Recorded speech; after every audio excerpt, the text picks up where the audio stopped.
Kaistimewaan tukang udud mah nya ku abi sanggeus ditalungtik sanggeusna ku abi talungtik tukang udud eta kaistimewaanna loba sebenarnya.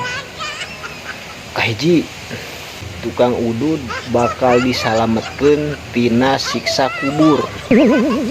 Naon sababna? Heuh da can pae. Nomor kadua tukang udud mah moal matak diudag ku anjing edan. Enak kieu. Sok we tukang udud mah. Ayeuna diperi ku anjingnya. Tuh da tukang udud mah geuningan sok boga panyakit eungap teh ningan. Gitu lumpat capek. Mainna deuk da teu bisa dilumpat. Anjing teh da ngartieun nya. Mata ngangkat batu.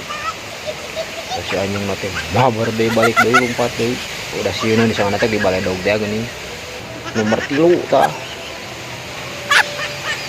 Di imahna tukang udud mah sok tara kamalingan, sok tara benang ku maling. Soalnya unggal tengah puting batuk wae. Udah mengek.